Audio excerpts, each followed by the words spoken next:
वो, उसके पति और उसका बेटा एक साथ खुशहाल जिंदगी जी रहे थे। उनका जीवन शांतिपूर्ण था। लेकिन फिर उसकी आस्था के लिए चीनी कम्युनिस्ट पार्टी ने उसे गिरफ्तार कर सताया। फंसाए जाने के डर से उसके परिवार ने उससे उसकी आस्था छुड़वाने की भरसक कोशिश की। यहाँ तक कि उसे एक मानसिक अस्पताल में भी भर्ती करवा दिया। अस्पताल में रहते हुए उसे कैसे दौर से गुजरना पड़ा और वहां से रिहा होने के बाद उसे अपने सबसे करीबी लोगों के उत्पीड़न का कैसे सामना करना पड़ा। आपने सर्वशक्तिमान परमेश्वर में आस्था कब प्राप्त की? जनवरी 2012 की बात है। एक पड़ोसी ने सर्वशक्तिमान परमेश्वर का सुसमाचार साझा किया। परमेश्वर के वचन पढ़कर मुझे एहसास हुआ कि परमेश्वर ने मनुष्य का सृजन किया और हमारे आनंद की चीजें हमें दी। इसलिए हमें परमेश्वर की आराधना करनी चाहिए। परमेश्वर की स्वीकृति और आशीष पाने का यही एकमात्र तरीका है। फिर सर्वशक्तिमान परमेश्वर के और अधिक वचन पढ़ने के बाद मैंने पाया कि वे सत्य हैं और सर्वशक्तिमान परमेश्वर ही संसार में आया हुआ उद्धार करता है। इसलिए मैंने सर्वशक्तिमान परमेश्वर को स्वीकार कर लिया। क्या उस वक्त आपके पति और बेटे ने आपकी आस्था का विरोध किया? बिल्कुल नहीं। मैं अपना व्यापार चलाते हुए थक चुकी थी। उससे कमर की मांसपेशियों में भारी ऐंठन और कंधे में अकड़न हो गई थी। दर्द के कारण मैं मुश्किल से कंघी कर पाती थी या कपड़े पहन पाती थी। दवा से भी फायदा नहीं हो पा रहा था। परमेश्वर में विश्वास रखने के बाद मैं ठीक होने लगी। इसलिए मेरे पति और बेटे रोमांचित थे और वे सच में मेरी आस्था का समर्थन कर रहे थे। लेकिन कुछ ही महीने बाद मेरे पति ने सर्वशक्तिमान परमेश्वर की कलीसिया के बारे में सीसीपी के फैलाए कुछ झूठ देखे और उन्होंने मेरा विरोध करना शुरू किया। उन्होंने कहा, सरकार तुम्हारे इस परमेश्वर के खिलाफ है। अगर तुम इसके लिए गिरफ्तार हो गई तो हमारे बेटे के करियर पर असर पड़ेगा। तुम इसे छोड़ दो। एक बार मैं सुसमाचार साझा करके वापस लौटी ही थी कि उन्होंने गुस्से में कहा, अभी भी सड़कें नापती हो। राष्ट्रीय सुरक्षा ब्रिगेड ने मुझे बुलाकर पूछा कि क्या तुम एक विश्वासी हो? अगर हां तो तुम्हें परमेश्वर की किताबें सौंपनी होंगी। उन्होंने मुझे तस्वीरें दिखाकर लोगों की पहचान करने को कहा। अगर तुमने बात नहीं मानी तो तुम्हें गिरफ्तार कर लिया जाएगा। मैंने जवाब दिया, मैं जीवन में सही रास्ता अपना रही हूं और मैंने कुछ भी गैर कानूनी नहीं किया है, फिर मेरी गिरफ्तारी क्यों? उन्होंने कहा, तुम बहुत भोली हो। सीसीपी तुम जैसे विश्वासियों को खास तौर पर तंग करती है। अगर नहीं मानी तो वो तुम्हें गिरफ्तार करके मारपीट कर सकती है। फिर देखोगी वे कितने खतरनाक हैं। मैंने मन ही मन सोचा कि मेरे पति के विरोध के कारण इस रास्ते पर चलना यकीनन बहुत मुश्किल हो जाएगा। मैंने मन ही मन परमेश्वर से प्रार्थना करके उससे आगे के रास्ते पर मेरा मार्गदर्शन करने को कहा। मैंने ये भी संकल्प लिया कि भले ही मेरे पति किसी भी तरह मेरे आड़े आए, मैं आस्था नहीं छोड़ूंगी। परमेश्वर का धन्यवाद। सुना है कि सुसमाचार साझा करते समय आपको गिरफ्तार कर लिया गया और रिहाई के बाद आपके परिवार ने आपको मानसिक अस्पताल भेज दिया। ये सही है। ये दिसंबर 2012 की बात है। मेरे विश्वासी बनने के करीब 1 साल बाद मुझे 5 दिन की हिरासत में लिया गया था। मेरे सुसमाचार के प्रचार की शिकायत हुई थी।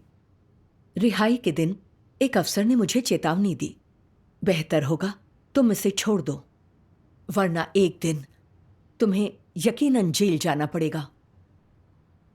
करीब आधे घंटे बाद मेरे पति मुझे लेने आए। वे बहुत बेचैन थे और उनके चेहरे पर बड़े अजीब से भाव थे। वे कार से उतरकर सीधे पुलिस कार्यालय में चले गए।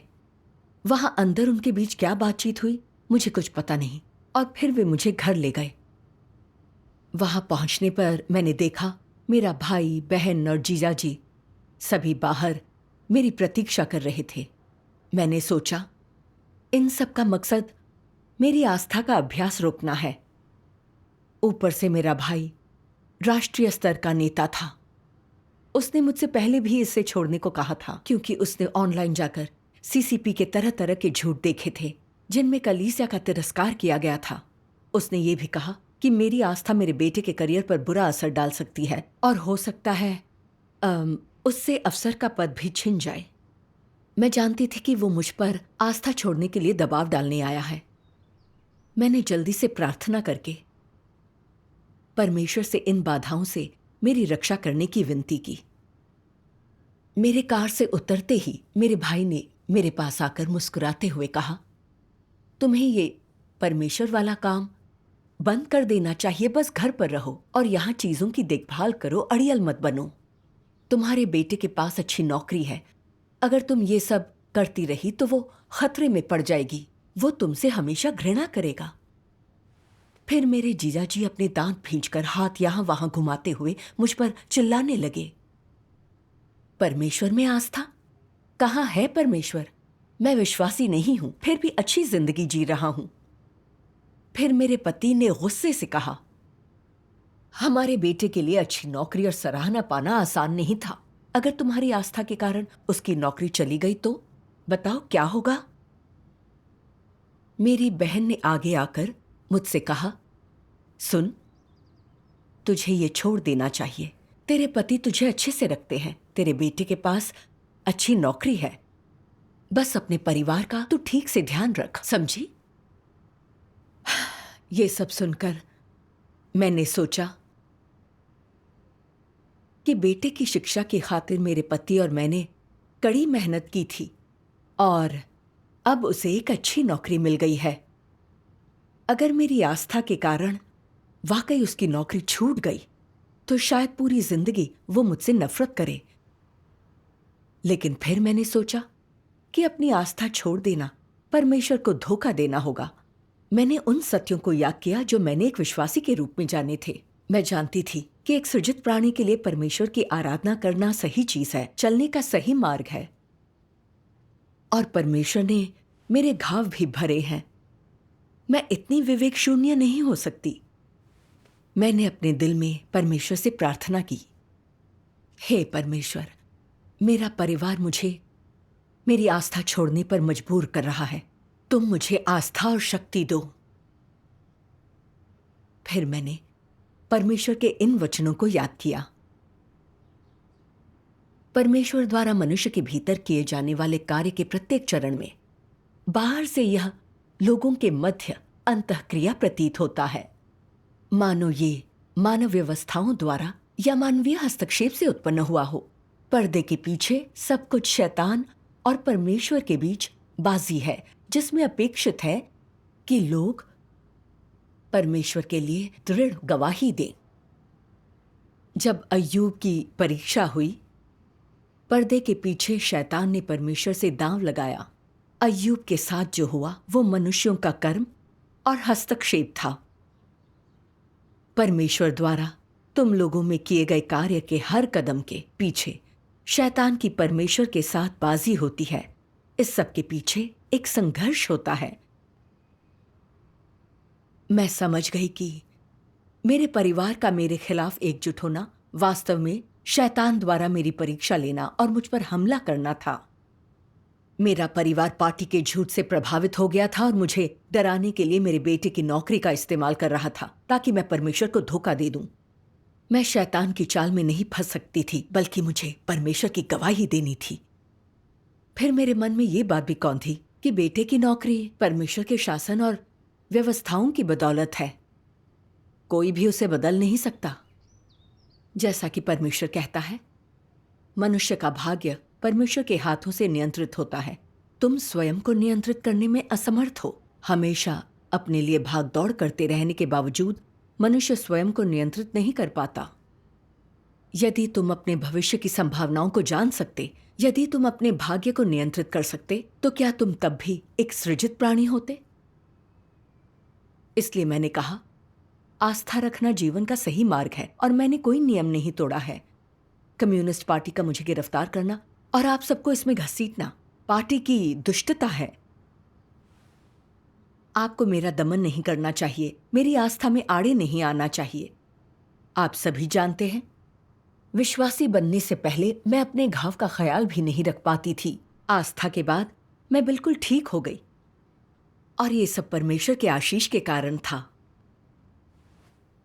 सर्वशक्तिमान परमेश्वर सच्चा परमेश्वर है, उद्धारकर्ता का आगमन है।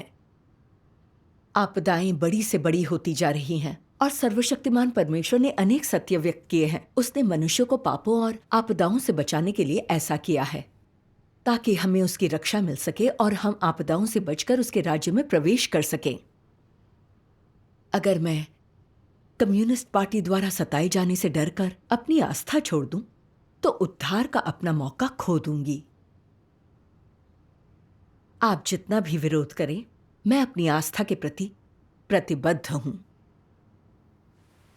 मेरे पति आवेश में आकर खड़े हो गए और मुझ पर उंगली उठाते हुए बोले, तुम किसी काम की नहीं हो।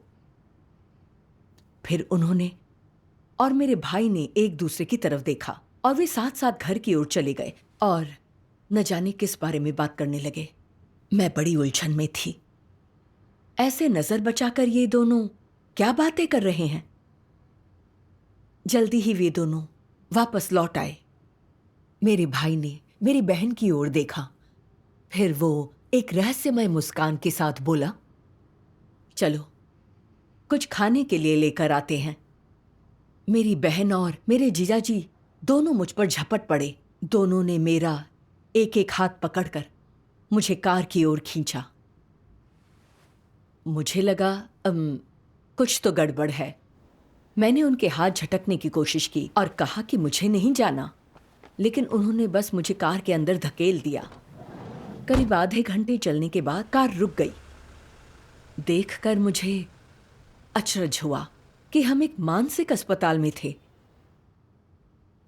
मेरे पति, भाई और जीजा सब कार से उतर गए। ये देखकर मैं चौंक गई।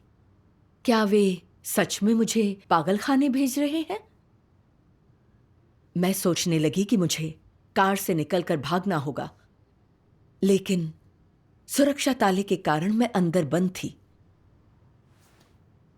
मैंने उन सबको अस्पताल के कार्यालय की ओर जाते देखा तो एकाएक सब कुछ स्पष्ट हो गया। उन्होंने इसकी योजना बनाई थी। उन्होंने मुझे बरगलाया था कि खाने के लिए बाहर जा रहे हैं। अपने प्रियजनों द्वारा ही पागल खाने में डाल दिया जाना सच में अस्वीकार्य है। मैं नाराज और बहुत चिढ़ी हुई थी। मुझे यकीन नहीं हुआ कि ये सब इतने बेरहम हैं। तथाकथित प्रियजन।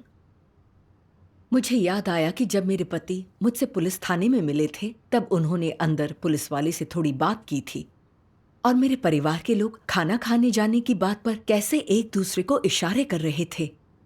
मुझे एहसास हुआ कि शायद ये योजना कम्युनिस्ट पार्टी ने बनाई होगी। वो मुझसे परमेश्वर को धोखा दिलवाने की भरसक कोशिश कर रही थी। मैं इतनी बेचैन थी कि बयान नहीं कर सकती। मेरी आंखों से आंसू छलक रहे थे।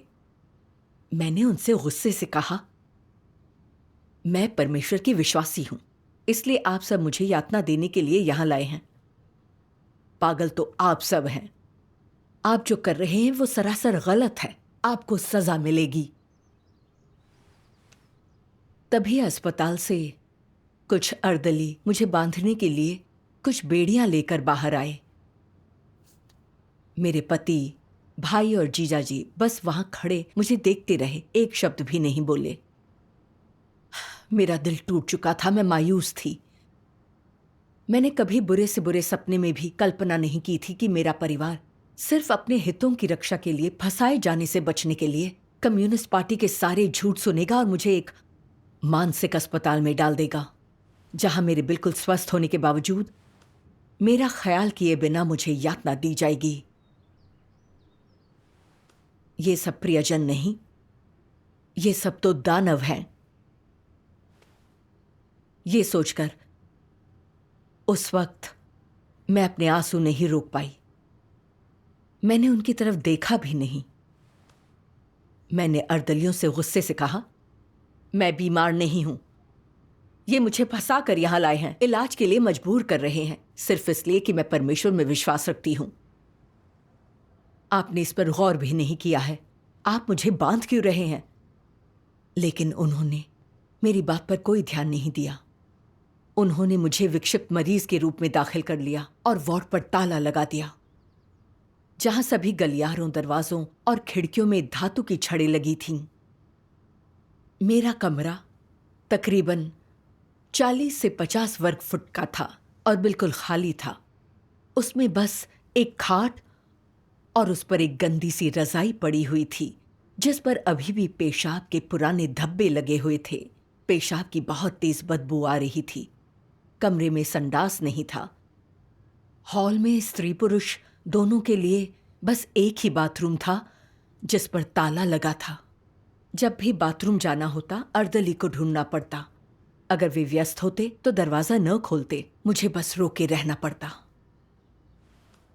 अस्पताल में लगातार मानसिक रोगियों के रोने की आवाज गूंजती रहती। कभी कभी वे गाना गाने, चीखने या चिल्लाने लगते, मुझे बाहर निकालो, मुझे बाहर निकालो। वे बिना रुके धातु की छड़ें पीटते रहते। यूं लगता जैसे वो जगह रोते हुए पिशाचों से भरी है। इससे मेरा खून जम गया। मुझे लगा ये जगह इंसानों के लिए नहीं है। सिर्फ मेरी आस्था के कारण कम्युनिस्ट पार्टी ने मुझे गिरफ्तार कर बंद कर दिया था, और जैसे ही मैं रिहा हुई, मेरे परिवार ने मुझे पागल खाने में डाल दिया था। ये आसमान से गिरकर खजूर में अटकने वाली बात थी। मैं इस तरह कैसे जी सकती हूं? उस बारे में जितना सोचती उतना खराब महसूस होता। रोते हुए मैं सभाओं में हम भाई बहनों के भजन गाने और परमेश्वर के गुणगान के बारे में सोचने लगी। मैं परमेश्वर के प्रति अपना कर्तव्य निभाने को बेताब थी, पर मैं बाहर नहीं जा सकती थी। मुझे अंदाजा नहीं था कि मुझे यहां कितने दिन रखा जाएगा। मेरे कष्ट कब खत्म होने वाले हैं?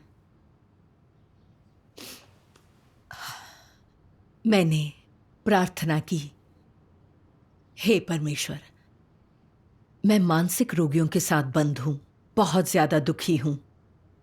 हे परमेश्वर, मैं नहीं जानती इससे कैसे उबरूं। मुझे रास्ता दिखाओ। प्रार्थना के बाद मुझे वचनों का ये अंश याद आया।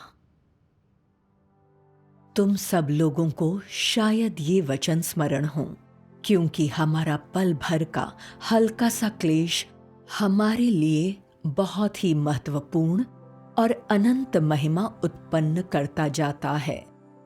तुम सब लोगों ने पहले भी ये वचन सुने हैं, किंतु तुम में से कोई भी इनका सच्चा अर्थ नहीं समझा। आज तुम उनकी सच्ची महत्ता से गहराई से अवगत हो। ये वचन परमेश्वर द्वारा अंत के दिनों के दौरान पूरे किए जाएंगे, और वे उन लोगों में पूरे किए जाएंगे जिन्हें बड़े लाल अजगर द्वारा निर्दयता पूर्वक उत्पीड़ित किया गया है, उस देश में जहां वह कुंडली मारकर बैठा है।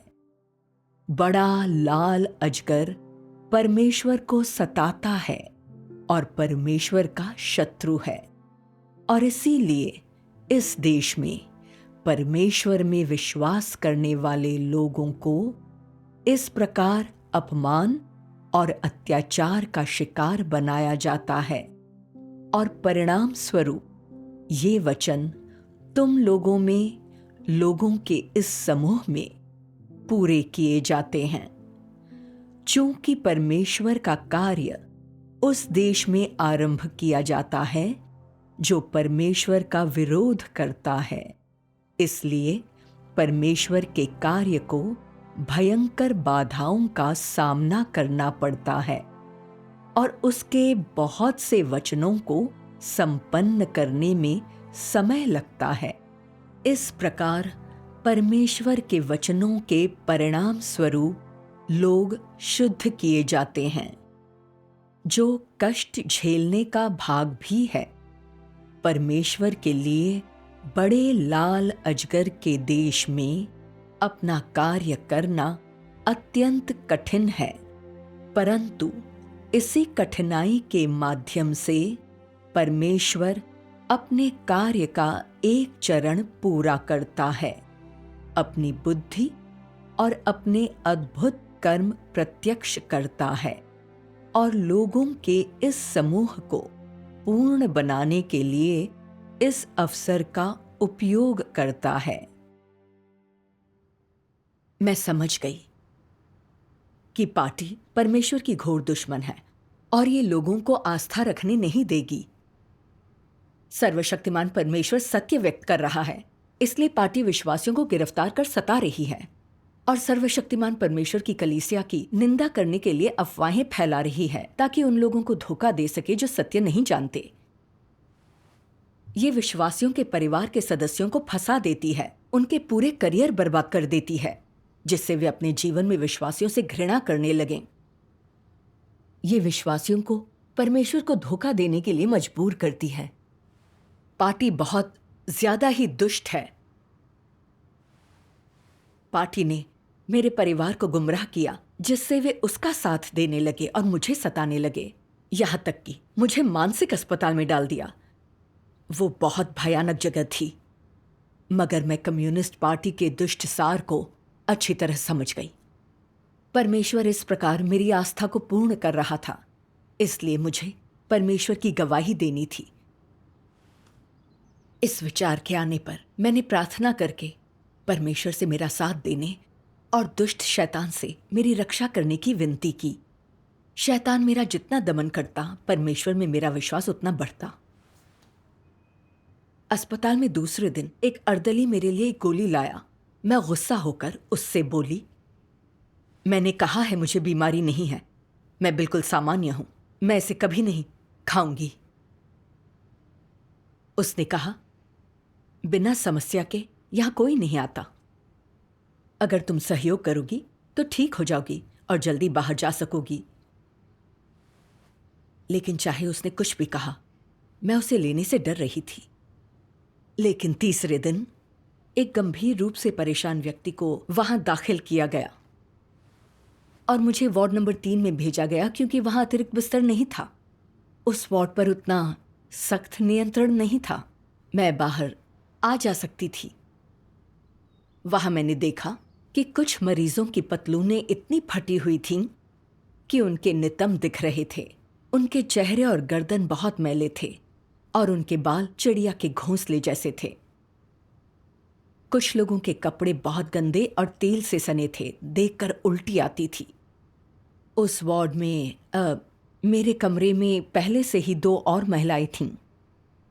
एक की आंखें निर्जीव और भावहीन थीं। वो कभी कभी बेतरतीब ढंग से खुद से ही बड़बड़ाने लगती थी। दूसरी महिला पता नहीं कब से वहां बंद थी। वो हर सुबह उठते ही सिगरेट पीती हुई गलियारे में लगातार चलती रहती थी। उनसे मैं बहुत डर गई। मैं डरती थी कि दौरा पड़ने पर वे बेध्यानी में मेरी पिटाई न कर दें या मेरे बाल न खींच लें या कहीं मेरे सोते समय मेरा गला दबाकर मुझे मार न डालें। इसलिए रात में कभी भी मैं गहरी नींद नहीं सो पाई। हर बार सो जाने से पहले मैं मन ही मन परमेश्वर से मेरी रक्षा करने की विनती करती। थोड़ी आरामदेह नींद के लिए मैं इसी तरह विश्राम कर पाती थी।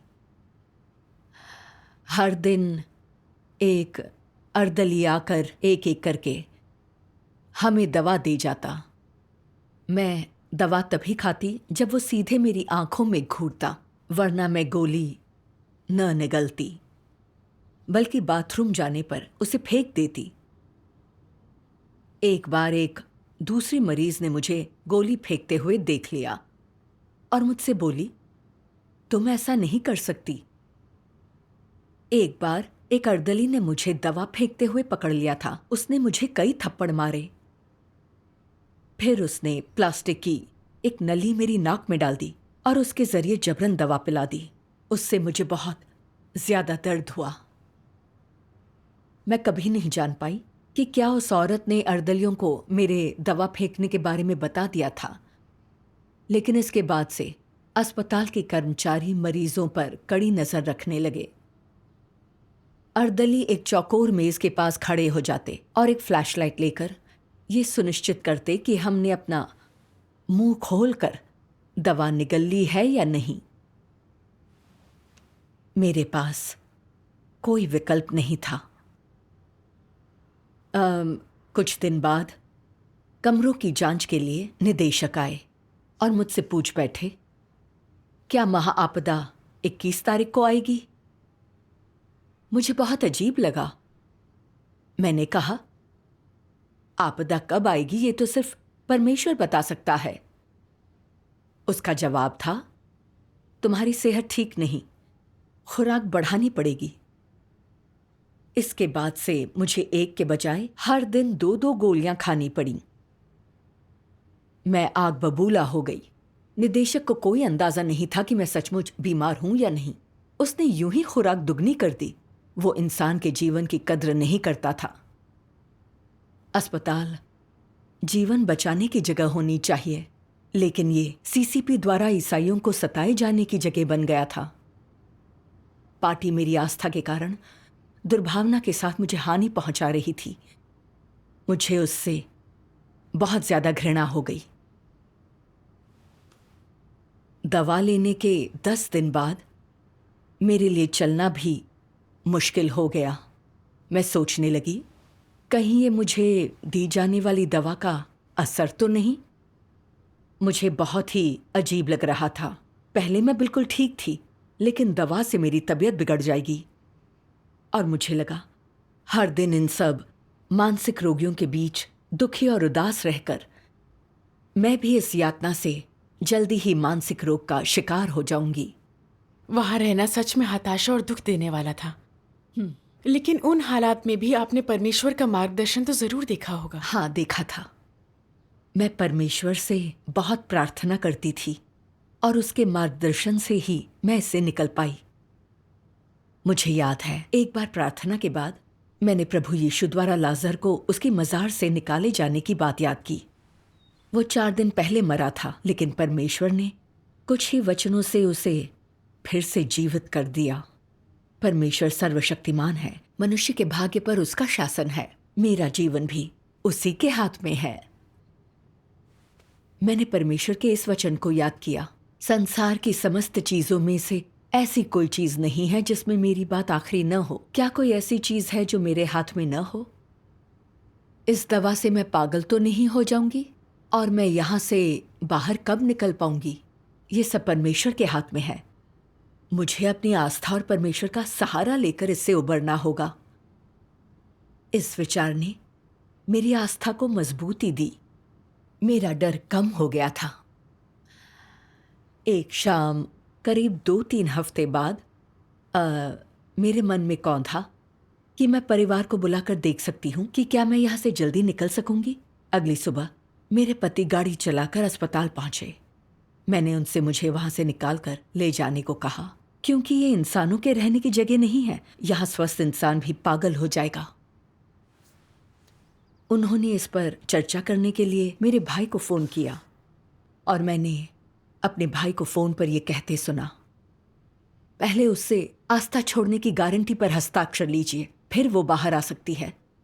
अगर आस्था नहीं छोड़ती तो वहीं मरने के लिए छोड़ दो।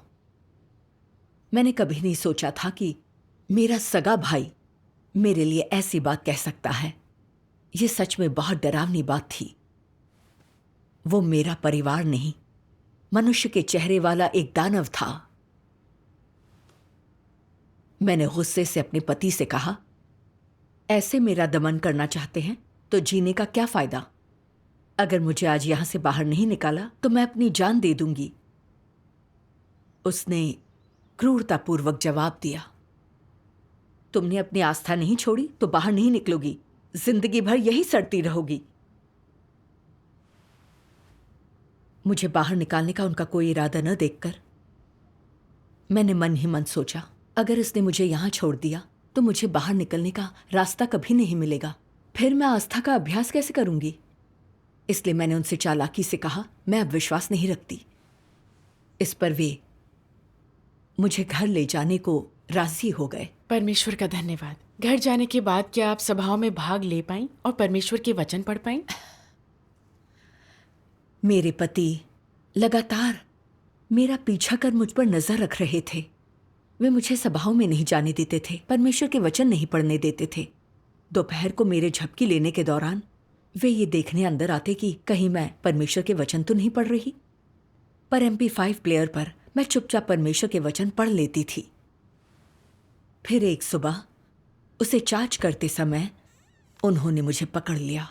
उन्होंने उसे छीन लिया और गुस्से से मुझ पर चिल्ला पड़े, तुम अब भी विश्वास कैसे रख सकती हो? अगर तुम्हें पकड़कर जेल ले जाया गया और तुम्हारे कारण अगर हमारे बेटे की नौकरी चली गई तो तुम उसे क्या मुंह दिखाओगी? अब तुम्हें परमेश्वर का अनुसरण करने की इजाजत नहीं है। ये कहकर उन्होंने मुझे जोर से धक्का दिया। मेरा सिर जोर से पलंग के किनारे से जा टकराया। मुझे समझ नहीं आया वे इतने क्रूर कैसे हो सकते हैं। मैं तो सिर्फ परमेश्वर में विश्वास रखती थी, लेकिन वे मुझसे बहुत बुरा बर्ताव कर रहे थे। उन्होंने न सिर्फ मुझे एक अस्पताल में डाल दिया था, बल्कि अब वे मुझे मार भी रहे थे और मुझे परमेश्वर के वचन नहीं पढ़ने दे रहे थे। बहुत बुरा महसूस करते हुए मैंने परमेश्वर से प्रार्थना की, हे परमेश्वर, मेरे पति मुझसे बहुत बुरा बर्ताव कर रहे हैं। मैं कमजोर महसूस कर रही हूं। मैं नहीं जानती इस मार्ग पर कैसे चलती रहूं। मेरा मार्गदर्शन करो। फिर मुझे परमेश्वर के वचनों का ये अंश याद आया। आज अधिकांश लोगों के पास ये ज्ञान नहीं है। वे मानते हैं कि दुख उठाने का कोई महत्व नहीं। संसार उन्हें त्याग देता है। उनका पारिवारिक जीवन कष्टमय है। वे परमेश्वर को खुश नहीं करते और उनका भविष्य अंधकारमय है। कुछ लोग इतना चरम कष्ट सहते हैं कि मृत्यु के बारे में सोचने लगते हैं। ये परमेश्वर के लिए सच्चा प्रेम नहीं है। ऐसे लोग कायर होते हैं, उनमें धीरज नहीं होता। वे कमजोर और शक्तिहीन होते हैं। परमेश्वर उत्सुक है कि मनुष्य उससे प्रेम करे, परंतु परमेश्वर के लिए मनुष्य का प्रेम बढ़ने के साथ उसके कष्ट और परीक्षण बढ़ते हैं। इस प्रकार इन अंतिम दिनों में तुम्हें परमेश्वर की गवाही देनी ही चाहिए। चाहे कष्ट कितना भी हो, अंत तक चलना चाहिए। अंत तक परमेश्वर के प्रति निष्ठावान रहो, उसके आयोजनों को समर्पित हो। केवल यही वास्तव में परमेश्वर से प्रेम करना है और केवल यही सशक्त और जोरदार गवाही है। परमेश्वर के वचनों पर मनन करके मैंने ये साफ समझ लिया कि भले ही मैं मुश्किलें झेल रही थी, लेकिन परमेश्वर इस हालत का उपयोग मेरी आस्था को पूर्ण करने के लिए, शैतान के सामने परमेश्वर की गवाही दिलवाने के लिए कर रहा था।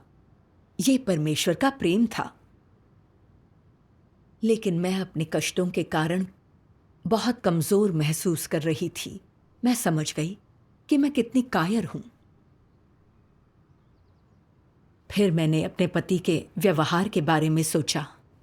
मेरी परवाह किए बिना वे मुझे खुद ही एक मानसिक अस्पताल में ले गए और अब उन्होंने मुझे मारा भी। इस मुकाम पर मैंने देखा कि वे घृणा करने वाले परमेश्वर विरोधी दानव हैं। मैंने परमेश्वर के इस वचन को याद किया, विश्वासी और अविश्वासी संगत नहीं है, बल्कि वे एक दूसरे के विरोधी हैं। मेरे पति और मैं दो अलग रास्तों पर चलने वाले दो भिन्न व्यक्ति थे। वे मेरा चाहे जैसा दमन करें, मैं परमेश्वर का अनुसरण करती रहूंगी। मुझे कोई रोक नहीं सकता।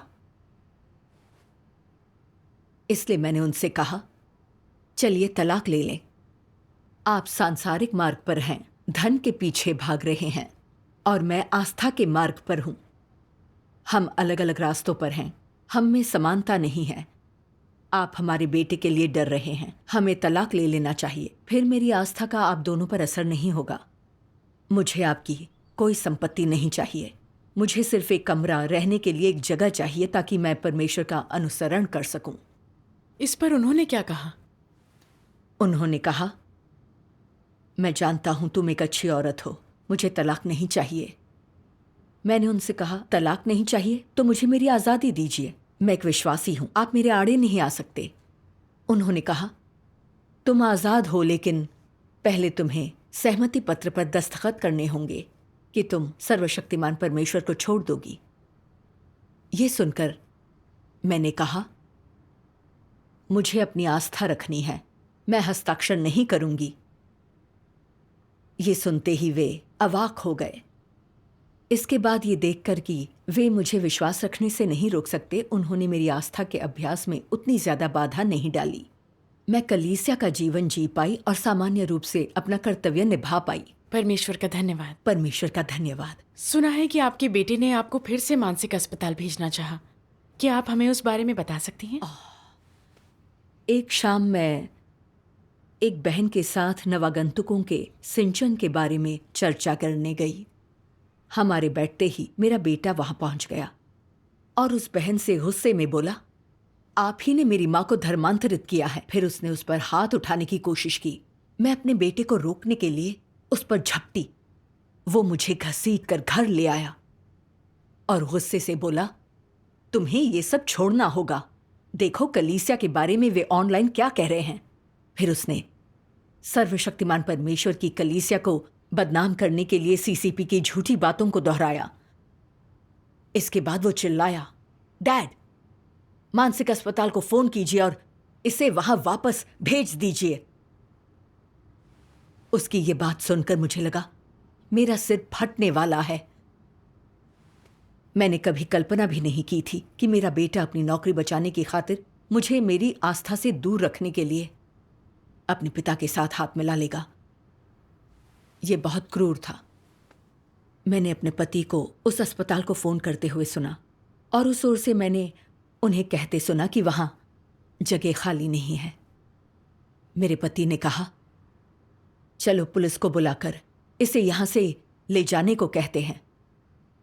बेटे ने जवाब दिया, इसे वहां बंद नहीं किया जा सकता। हम इसे उस अंधेरे कमरे में डाल दें तो कैसा रहेगा जहां हम खरगोश पालते थे।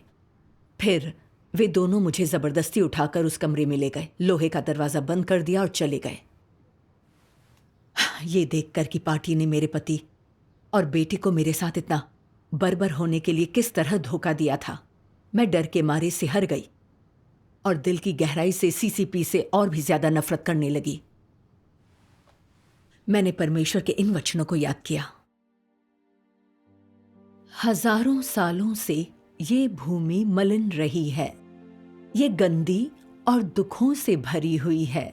चालें चलते और धोखा देते हुए, निराधार आरोप लगाते हुए, क्रूर और दुष्ट बनकर इस भुतहा शहर को कुचलते हुए और लाशों से पाटते हुए प्रेत यहां हर जगह बेकाबू दौड़ते हैं। सड़ांध जमीन पर छाकर हवा में व्याप्त हो गई है और इस पर जबरदस्त पहरेदारी है। आसमान से परे की दुनिया कौन देख सकता है। शैतान मनुष्य के पूरे शरीर को कसकर बांध देता है, अपनी दोनों आंखों पर पर्दा डालकर अपने होंठ मजबूती से बंद कर देता है। शैतानों के राजा ने हजारों वर्षों तक उपद्रव किया है और आज भी वो उपद्रव कर रहा है और इस भुतहा शहर पर बारीक नजर रखे हुए है, मानो ये राक्षसों का एक अभेद्य महल हो। प्राचीन पूर्वज, प्रिय अगुआ, वे सभी परमेश्वर का विरोध करते हैं। उनके हस्तक्षेप ने स्वर्ग के नीचे की हर चीज को अंधेरे और अराजकता की स्थिति में छोड़ दिया है। धार्मिक स्वतंत्रता, नागरिकों के वैध अधिकार और हित, ये सब पाप को छिपाने की चालें हैं। पार्टी ईसाइयों को गिरफ्तार कर उन्हें सताती है, सर्वशक्तिमान परमेश्वर की कलीसिया के बारे में अफवाहें फैलाती है और उनके परिवार के सदस्यों को फंसाती है। इसलिए मेरा परिवार मुझे परमेश्वर में विश्वास न रखने देने की कोशिश में उसका साथ देने लगा। मुझे खुद ही एक मानसिक अस्पताल ले गया और अब ये फिर से मुझे कमरे में बंद कर रहे हैं। एक अच्छा खासा खुशहाल परिवार इतना नीचे गिर गया। पार्टी ही असली सरगना है। मैंने उस दानव से दिल की गहराइयों से घृणा की। जल्दी ही मेरा बेटा एक स्टूल लाकर लोहे के गेट के बाहर उस पर बैठकर बोला, मॉम, अपनी आस्था छोड़ दो। तुमने कड़ी मेहनत की है। मेरी शिक्षा का खर्च उठाना आसान नहीं था। अब मैं काम कर रहा हूं, थोड़ा पैसा भी जमा किया है। क्यों न तुम कहीं घूम आओ। उसकी इस बात पर मुझे एहसास हुआ कि ये जरूर शैतान की एक चाल है। इसलिए मैंने उससे कहा, विश्वासी बनने से पहले मैं सिर्फ पैसा कमाना चाहती थी। वो जीने का एक मुश्किल तरीका था। अब सत्य समझ लेने के बाद मेरा जीवन पहले से ज्यादा आजाद और सुखी है। क्या तुम दोनों मुझे ऐसे ही नहीं छोड़ सकते? तुम मुझे अपनी मां के रूप में ठुकरा दो और तुम्हारे पिता मुझे तलाक दे दें, तो भी मैं आस्था नहीं छोड़ूंगी। मैं इस पथ को समर्पित हूं। उसने जवाब में एक भी शब्द नहीं कहा, बल्कि उठकर चला गया। मेरी आस्था को मजबूती देने के लिए मैं परमेश्वर की आभारी थी। मुझे सच में बड़ा सुकून मिला। मैंने ये भजन गाना शुरू किया, हे सर्वशक्तिमान सच्चे परमेश्वर, मेरा हृदय तुझे अर्पित है। कारागार सिर्फ मेरे जिस्म पर पाबंदी लगा सकता है, ये मेरे कदमों को तेरा अनुसरण करने से नहीं रोक सकता। दुखदाई कष्टों में, पथरीले रास्तों पर तेरे वचनों के मार्गदर्शन मेरा दिल निर्भय रहता है। तेरे प्रेम के संग मेरा दिल परितृप्त रहता है। मैंने महसूस किया कि परमेश्वर मेरे साथ है। उस छोटे से अंधेरे कमरे में जहां कुछ भी नजर नहीं आ रहा था, मैं दुखी बिल्कुल भी नहीं हुई। अगली सुबह मेरे बेटे ने अचानक दरवाजा खोलकर मुझे बाहर जाने दिया और बोला, मॉम, हम अब तुम्हें अकेला छोड़ देंगे। तुम जो चाहो कर सकती हो। उसने जब ये कहा तो मैं जान गई कि शैतान हार गया है। मैंने परमेश्वर का धन्यवाद किया। परमेश्वर का धन्यवाद। परमेश्वर का धन्यवाद। सीसीपी द्वारा गिरफ्तारी और परिवार के दमन से गुजरने से मुझे पार्टी के दानवी परमेश्वर विरोधी सार को समझने में मदद मिली। ये पार्टी विश्वासियों को सताती है और धोखा देने के लिए झूठी बातें फैलाती है। आस्था के आड़े आने के लिए विश्वासियों के परिवारों को साथ लेती है। ये ईसाई परिवारों को नष्ट करने वाली मास्टरमाइंड है। मेरे परिवार ने अपने निजी हितों के लिए मेरी आस्था में रुकावट पैदा की। उन्होंने मेरे जीने मरने का ख्याल किए बिना मुझे पागल खाने भेज दिया। मैंने परमेश्वर का विरोध करने वाले उनके सार को समझ लिया और मैं उन्हें मुझे रोकने नहीं दूंगी। इस अनुभव ने मुझे दिखाया कि सिर्फ परमेश्वर ही हमसे प्रेम करता है और सिर्फ वही हमें बचा सकता है। जब मैं बहुत दुखी और बेसहारा थी, तब परमेश्वर ने मुझे प्रबुद्ध करने, मुझे आराम देने और प्रोत्साहित करने और उन मुश्किल दिनों से उबारने के लिए अपने वचनों का प्रयोग किया। अब मैंने खुद अनुभव किया है कि परमेश्वर का प्रेम बहुत सच्चा है। मैं बस परमेश्वर का अनुसरण करना चाहती हूँ। मुझे पछतावा नहीं होगा। परमेश्वर का धन्यवाद। परमेश्वर का धन्यवाद।